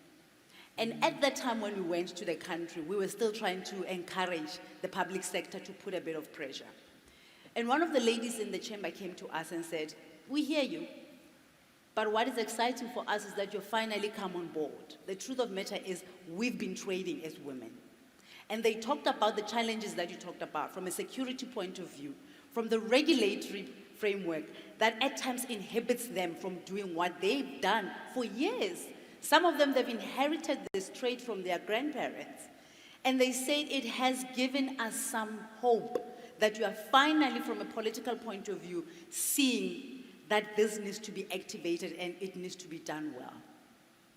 So there is that hope and that impetus from ordinary members, especially for those who've been trading in the continent. What we're now doing with the conversation with the regional economic communities is to also help them literally unlock, because, colleagues, this whole trade has been taking place. But also regionally, we've got ECOWAS, as I indicated, you've got SADC, you've got COMESA. They've also been doing all of this. The Secretariat's job is to help them connect the dots now to make it a broader continental intertrade platform. And that's what we're doing. I think the issue around corruption and the challenges that you will face, this is where it's important for all of us to stand up. The reality of it again is that we could sit in Accra, help the member states come with the better, wonderful policy frameworks that would influence their regulatory framework so that you, from looking at what we have written and what's been agreed upon, it looks like it can be practical. But if we do not, as ordinary citizens, don't stand up and say, but we want these changes taking place. And that's why, Peter and the colleagues here, we've got two upcoming, what I think will be groundbreaking conferences for the first time at the Secretariat. We've got a Women in Trade conference that's coming up. Part of that is to listen to the voices of the women who've been trading. It's important for us not to have a room filled with government negotiators, policy formulators or academics, but also to listen to ordinary people who were saying, we know the challenges on the ground. So we look forward to seeing you in February next year in Accra, where we'll be hosting the first Women in Trade conference. The second one is around the young people. We have deliberately, as a Secretariat, decided to focus on the young people because we also believe that it's a generation that a lot in the industry that they really want to operate in, we can leapfrog. We can find ways of catching up quicker than anybody else. The creative industry is one example, and it gives us that opportunity to do that. But I really want to say, Peter, posing it back to the colleagues, the onus is on all of us, not just the Secretariat. We're here to ensure that the member states, the government that have agreed and shown the political will that they want to do this, but it's up to us to make sure it gets done. All right. Studuza, you wanted to add something? 30 seconds? Taking me by surprise, no. Oh, no. I thought you were putting your hand up. You were just scratching your ear. Okay, don't worry, because I'm going to give you an opportunity just now. But there was a second question at the front here. And it's funny, in every country on the continent, there is a word for corruption. In Zimbabwe, in Shona, we've got something called chioko mohomwe, which literally translated means hand in the pocket. So... and it is something that we need to actually manage and deal with very seriously. Yes? I think the other consideration to that, and excuse me here, dabbling a bit on philosophy, my learnings is, for so long as, economic participation isn't broadened, these social challenges will prevail. So, you're talking about some of these regions and some of these so-called cultures. And if you look at it from cause and effect point of view, even looking at the South African context. If you're looking at the demographic participation in the automotive sector, in the telecommunications sector, there's that those artificial barriers that from a socio-economic point of view, if those barriers aren't addressed, they create something indirectly. And it's just to add to the point that certain observations around the creation and the protection of economic value also include social systems that are all right. We can talk about this actually as a conversation all by itself, but one that we definitely have to address as part of this story, because that customs guy actually is going to be very involved in this. This won't work unless he doesn't feel the need to empower himself through that. So we'll chat another conversation. Sadly, we're running out of time, so I just want to get through. You've got your question and you've been standing patiently, and I wish I could give you something to... But anyway, ask your question. Just say who you are, where you're from. Okay, my name is Thabang Mofokeng. I'm coming from the Durban Chamber of Commerce and Industry as a council member. First and foremost, maybe let me applaud and congratulate the formidable strides that the panel is addressing today in terms of the intra-African trade. There are a number of very sensitive and very imperative things that have been said. My question is a simple one.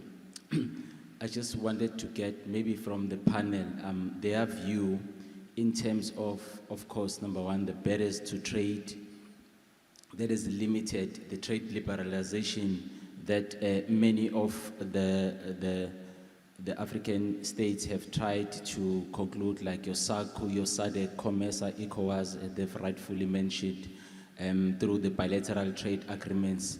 How can it be possible that also a single currency that will assist the African continent to be able to establish itself, to have a sound one of the macroeconomic policies, which is the monetary policy, like for an example, if it was a single currency, how can it be done that that single currency can be benchmarked against our own mineral reserves, which is what we have a comparative advantage as a continent combined?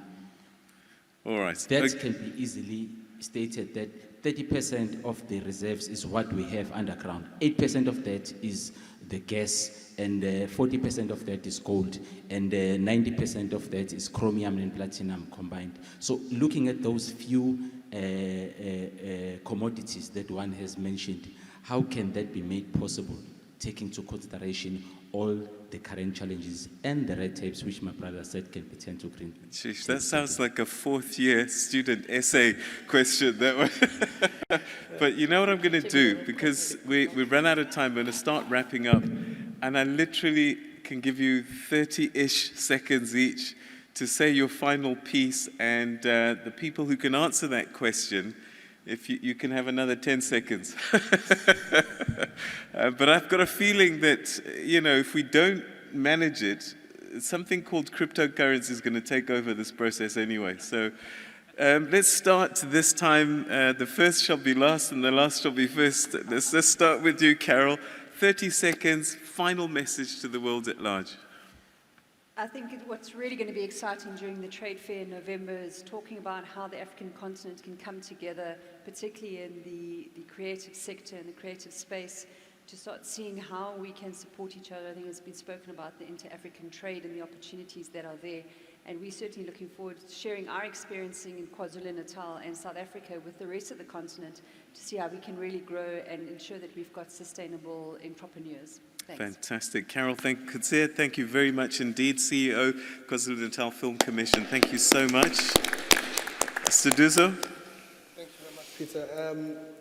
What excites me most about South Africa as a country, Africa as a continent, is that there is so much potential in so many different sectors for growth, for exponential growth. I can't think of a single area where we have reached a saturation point, whether we're talking about manufacturing or agriculture or the arts, anywhere that a young person wants to plow their passion and their heart into, they can make it a success in this country. So, I mean, and on this continent through such agreements. So for me, still very exciting times for the African continent. Oh, brilliant, brilliant. Thank you very much, Duduzo Shangase, Youth Startup Director, Energy Capital Solutions, KwaZulu-Natal.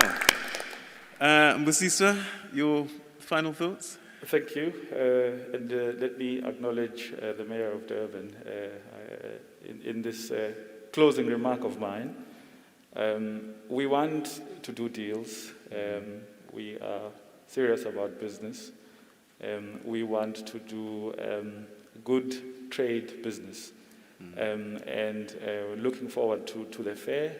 And if there is avenues to start creating those linkages, certainly I think, as a member of the Durban Chamber as well, I think, Balisa, we need to talk along those. So let's create an active channel of communication leading up to the fair and be ready to close deals there. Fantastic. Our thanks to Mbusiswa Ngobo, Deputy Chairperson, National Association of Automotive Component and Allied Manufacturers in KwaZulu-Natal. Thank you so much. Palesa, Durban Chamber of Commerce and Industry. Yes, you heard that we're very famous. I mean, almost everybody here is Durban Chamber. I think my closing remarks would really be to say that what we would like to see, from this is we'd like to see as many young people participate as possible. Yes, we'll have the older people, but we need to mobilize to ensure that we have a lot of young people. My mayor is sitting here, and I'm hoping that this is a message that will be taken especially to the communities so that they see the kind of opportunities that are there. And also, most importantly, to ensure that our young people need to know that trading with the continent is the future, and it is the only way that us as a continent will be able to trade with each other, instead of looking at each other as enemies and all those kind of things. So it's very important that we educate them and they see opportunities of how all the countries can work together to grow the continent together. Thank you. Palesa Pili, CEO, Durban Chamber of Commerce and Industry. Thank you very, very much indeed. Grace, final words. Oh, Lord. Peter, thank you very much for the opportunity again. But I think from our side as the Secretariat, as I started by saying, we're very excited that this is happening. We're appreciative of the platform that Afreximbank has given us as our partner, especially now coming to eThekwini from the 15th to the 21st of November this year. What's important is for our publics to appreciate that this, as I said, can only be effected if all of us empower ourselves with knowledge and understand what the agreement is all about. To see a young lady in Accra trading, selling shea butter to her counterpart in Togo, and hopefully one day being able to sell that legitimately in South Africa and be able to also get a South African young person trading something back to Accra, is exactly what the Secretariat is all about. We're creating platforms for exactly that, not only for big business, which is taking advantage, but ordinary citizens of this country, men and women who are at the heartbeat of trade on this continent. Fantastic. Ladies and gentlemen, Grace Khoza, Principal Communications Advisor at the IATF2021. I'm very excited about that as well. My first trip to East Africa, I came across something called bark cloth. And it's just the most amazing thing. Look it up, Google it. The Baganda, I think, were the real kind of proponents of it, but great, great material. But we don't know about what we don't know about, sadly. Okay, and Neville. I'll just try and conclude, and I'll just respond also to one or two questions that have come through. The one thing that I think we need as different governments to do is to have procurement reform. As long as we have a procurement system that does not enable supporting local manufacturing, we will never be able to create a vibrant manufacturing, and we will not be able to create a conducive environment for us to trade amongst each other. Because 9 times out of 10, instead of buying BEL equipment in Richards Bay, you'll end up importing a product from the USA, which is also a yellow product, and buying it. And worst of all, even the air in the tire comes from the US. Whereas you've got a product right here. You know, that's just one example of many examples. So that level of procurement reform is critical and is necessary. We encourage local manufacturing. We should be able to support local manufacturing. Number 2, we need to also move away from being absorbed by the colonial master approach. That before I get into Angola, I've got to go via Brazil or via Portugal. Before I get into South Africa, I've got to go via the UK or Germany or whatever. Before I get into a specific region, I've got to go into France first. We've got to move away from that, and that's one critical area that I know the Secretariat are going to have to really work hard at, and the change that is required in each government to ensure that that mentality moves away from actually intra-Africa trade. And finally, just to end off with these few words, it says, and I'll quote Reverend Jesse Jackson, who said, "Both tears and sweat are salty, but they render a different result. Tears, you get sympathy. Sweat, you get change." Oh, so we must sweat. Yeah. Thank you so much. Neville Mikey, CEO of Trade and Investment KwaZulu-Natal. Thanks so much. And the final word, Humphrey. Well, thank you, Peter. Thanks a lot. And thanks to the audience as well for being this patient. It's almost 6:30 and I still see a lot of people in the room, which demonstrates, obviously, commitment to the issues we are discussing. Just to quickly touch on what that gentleman mentioned about barriers to trade. And I think Grace has clearly articulated the fact that what AFCFTA does for us is to, in effect, define the rules of engagement. Rules, trade in goods, trade in services, dispute resolution principles, rules of origin, etc., etc. But that's overall trade liberalization. But our view is that alone cannot take us to where we want to be. We want to improve intra-Africa's trade. We need to discuss issues around facilitation, and I think that's what the gentleman is talking about. So we said that the single most important factor militating against intra-African trade is lack of information. So, and that's why we're inviting everyone to come to this trade fair. This is just one of the several instruments that we have developed as the Trade Finance Bank for Africa to assist Africa to understand that they can do business with others. There are issues around logistics, infrastructure, of course, payment systems, like I mentioned earlier on, etc. So we think Afreximbank has specific solutions to all the specific facilitation issues that we deliberately developed as a result of the research that we've done. And I'll be happy to discuss it outside of this forum in terms of the issues that we are talking about. Certification issues, because we need to trust ourselves. We need to harmonize standards. We have disparate standards. Different countries have their own national standards. We need to find a way of bringing all of them together so that we have a common standard for African goods, which, if certified, everybody can then believe in. And as Afreximbank, we are developing certification centers in different countries as a result of that. And we are also lobbying the African Union to set up that African Certification Center or certification standard, as well as regulations as well. Those are all the challenges, trying to harmonize the disparate regulations that we have in different countries. So those are facilitation issues which will complement the effort of the AFCFTA to give us the result that we are all looking for. So I think that is where I would leave it for now. Thank you. Thank you very, very much. Ladies and gentlemen, a big hand for our panelists. Please put your hands together. Thank you so much. Humphrey Ngugo, Neville Mikey, Grace Koza, Palesa Pili, Mbusiswa Ngobo, and Studuzo Shangase, as well as Carol Kitsia. Thank you. Thank you so much indeed. Okay, I know it's been please support. Come in your numbers. It's going to be a great gig, and Durban's going to be the place to be for the Inter-Africa Trade Fair this year, for sure. Okay, we're going to start wrapping things up. There's a couple of people that I'm going to call up just to say a few final words, and thank you for your patience. I know it's been a long day already, but thank you so much for staying with us. And just before we hear from our next speaker, we've been talking about the creative industries, and there's one aspect of this year's Inter-Africa Trade Fair that's pretty exciting, and it's something called CANEX. And the Afreximbank identified the creative sectors in Africa as a unique space and opportunity for employment, massive economic growth, and poverty alleviation. And so you're going to see CANEX at the trade fair this year, and it really is an event not to be missed. It's going to be an opportunity to see some of the top creative talent on the continent here and displaying their work.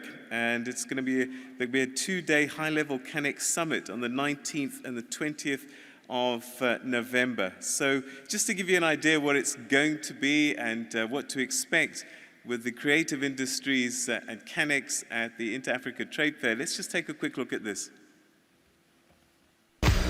Africa's soul is creative. Our music is our heartbeat. Our movies are our vision. Our fashion is our being. Our words are our voice. Our art is our future. Africa's creatives are rising within a mobilizing economy, ready for investment and growth. The Creative Africa Nexus, brought to you by Afreximbank, will take place in Durban, KwaZulu-Natal, South Africa, from 15 to 21 November 2021. With over 3,000 participants from across Africa and the globe, Creative Africa Nexus will be the largest gathering of creatives, policymakers, investors, funders, financial and government leaders that Africa has ever seen. The future of African creativity is here.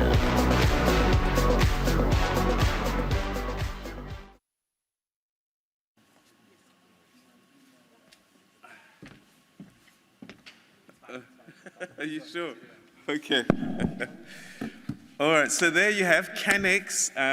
There's an exciting part of the Inter-Africa Trade Fair that will be taking place a little bit later on. Okay, so final words as well.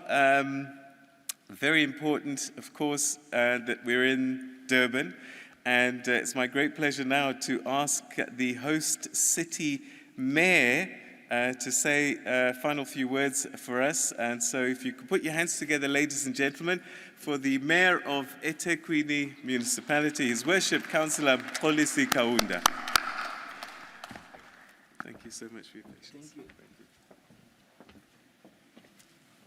Thank you very much, Peter, our moderator, who has really steered this ship to the right direction. All protocol is observed.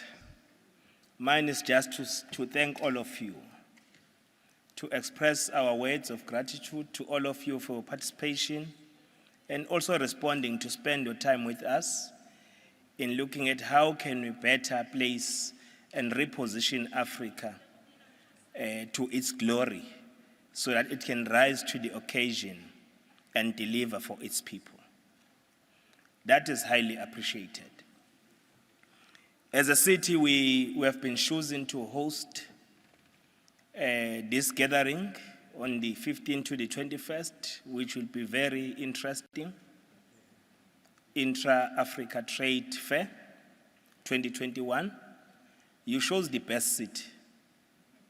Your choice was good, because the city you chose is the city that has developed its climate action plan of its first kind in Africa, which then led us to be declared the greenest city in the world. Not in Africa, in the world. So we need to leverage from those opportunities as a city. We have also been receiving accolades in the facility where we are located today. Many world accolades, from being the best major event host and destination in the world. That is Inkosi Albert Luthuli International Convention Center. We have just been granted by Global Credit Rating Agency another status, when other cities in South Africa have been downgraded. We received AAA+1 as the city because we manage our finances, we manage our debts, we do everything in accordance to the books. So that's a city we have chosen. It is the best city to host this event. But in closing, we'd like to relate this message to all of us in Africa, that now is the time for Africa to rise. Now is the time for us to change our balance of trade and current account, which display that we import a lot, we export less. We need to change that. And for us to do so, we also need to look at our education so that our education is synergized to produce the people and expertise that we want to make use of in building this economy that must be just and inclusive. I fully agree with the panelists that there is a lot needs to be done, but the opportunity is there for us to rise and seize these opportunities. With our population of 1.2 billion people in Africa, and that population is still rising, that on its own, because economy is about numbers, so that's a big strength that we have as Africa. So we need to utilize it. But we need to forge the unity of purpose, because we need to silence the guns in Africa to have stability so that we can be able to rise. We can't rise when we still have other areas in Africa where there is violence that is there, and we need to put those guns into silence. But we also, as Che Guevara said when he addressed one of the sessions of the United Nations, he said for developing countries to defeat imperialism, you need to unite. You need to work together. And that unity of purpose include how you forge these intra-trades that are very key in changing the economy for the better and to deliver a just and inclusive economy for people of Africa. With those few words, we wish to thank you, all of you, and also wish you everything of the best as we are preparing to host this major event in November. Let us continue the engagements of different stakeholders, encourage more businesses to join and register so that they'll be coming in bigger numbers so that we can achieve the set objectives of this intra-African trade fair. With those remarks, thank you very much. I'm also taking leave, Program Director. Thank you very much. So much. Thank you. Thank you. Your Worship, thank you so much indeed for joining us. I know it's been a long day for you. Thank you for taking out so much of your time for us. And we look forward to the biggest event on the continent happening later in the year.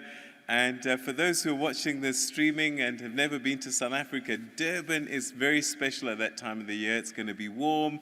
We've got the warmest waters to swim in. So extend your business stay and have a great time on holiday as well.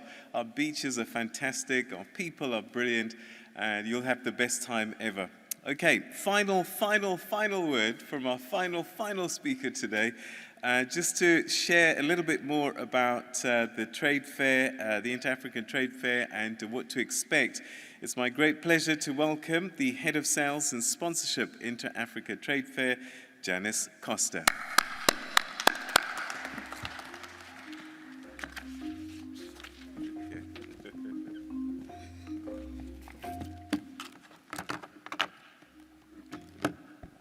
Good afternoon, esteemed guests. Thank you for giving me this opportunity to share Inter-Africa Trade Fair with you. Inter-Africa Trade Fair is going to be hosted in the beautiful city of Durban, where we are. Thank you, Durban, for hosting us.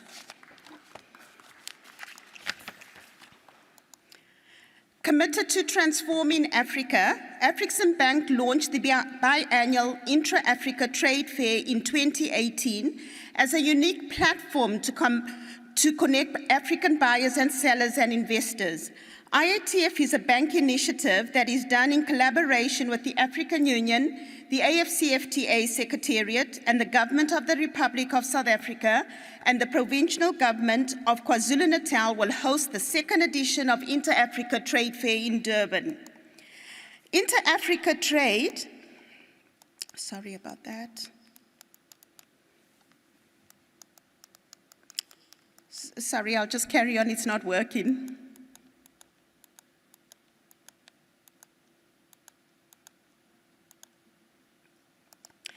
Inter-Africa trade is a critical factor for unlocking Africa's economic potential.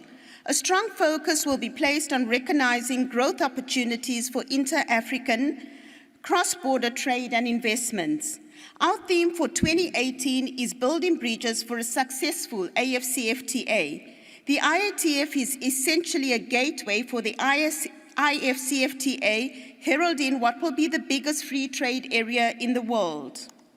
The first edition of Inter-Africa Trade Fair attracted over 2,500 conference delegates with 1,000 exhibitors from over 45 countries, resulting in over 32 billion worth of trade and investment in deals that were closed at the event.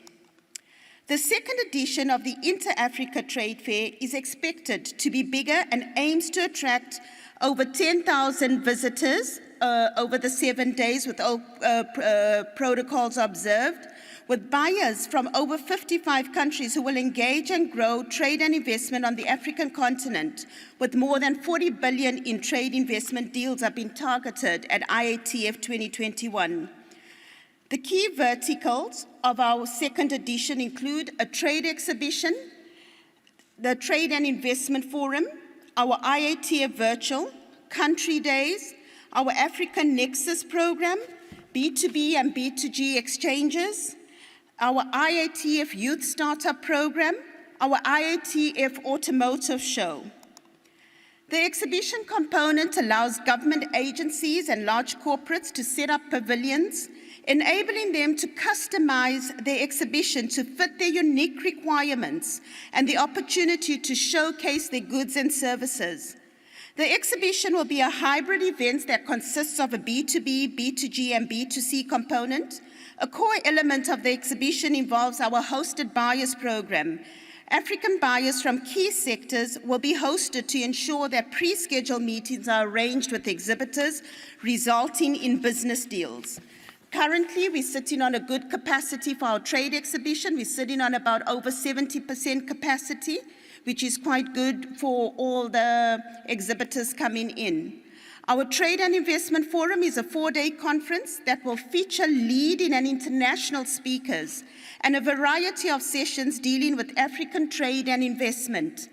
The IATF conference agenda will focus on the theme Building Bridges for a Strong AFCFTA, for a Successful AFCFTA, recognizing the growth opportunities for inter-Africa trade, cross-border trade and investments, bringing business owners and investors together to learn, share, and find solutions, as well as conclude trade and investment deals.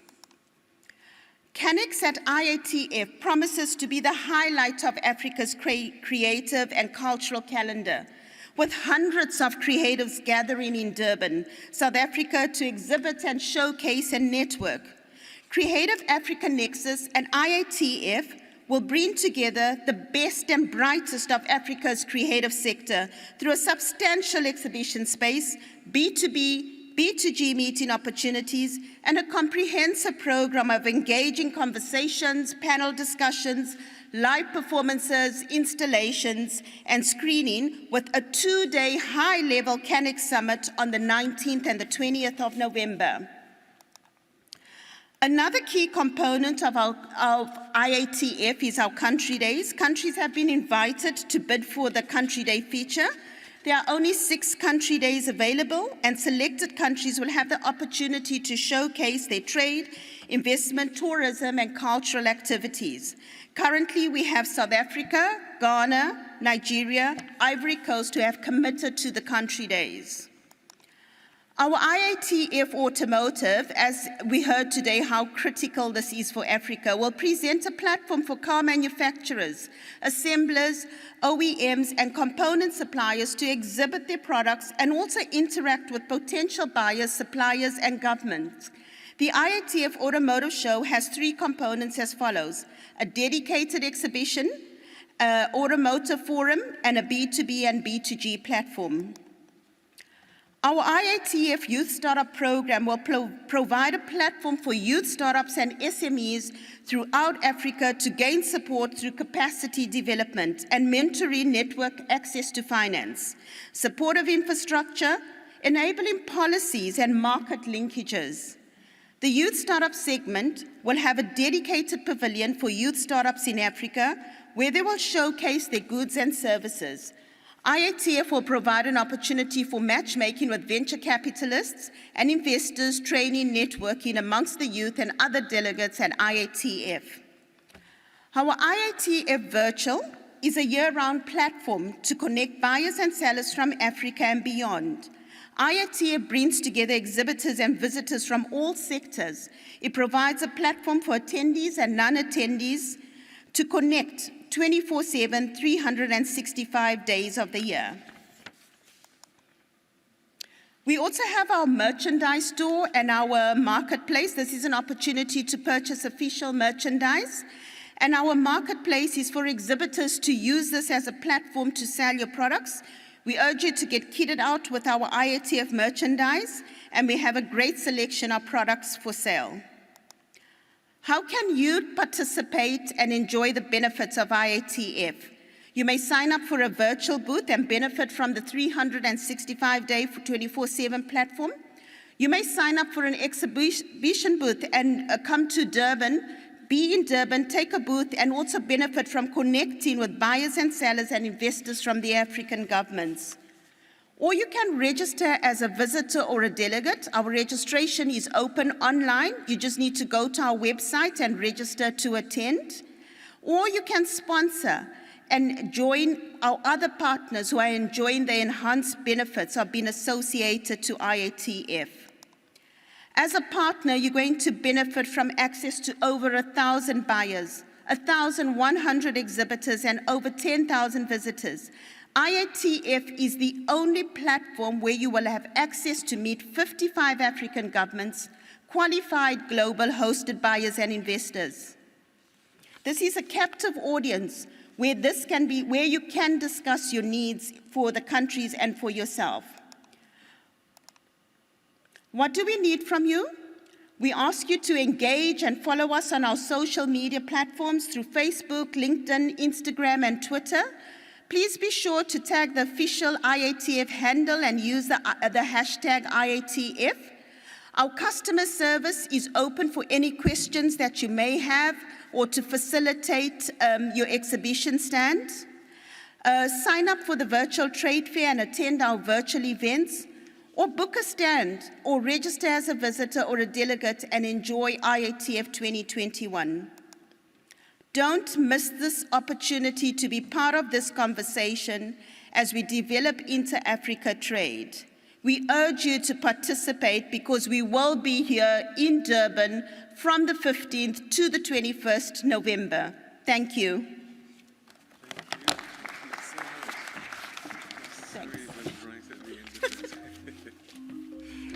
All right, thank you so much, Janice. And that was the final word. And I want to thank you all very much indeed for staying and being with us.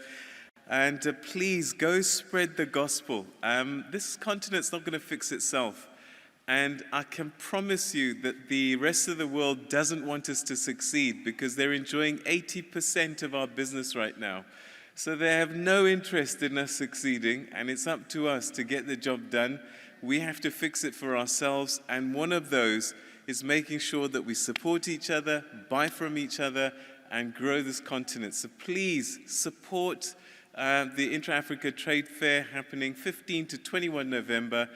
The time is now, and if we miss this boat, I don't know what the story is going to be. So please, let's not mess about with this. Let's not play games. Let's get serious. and let's get the job done. See you all in November. Durban, KwaZulu-Natal. Thanks, everybody. Have a lovely evening. Take care. Bye-bye.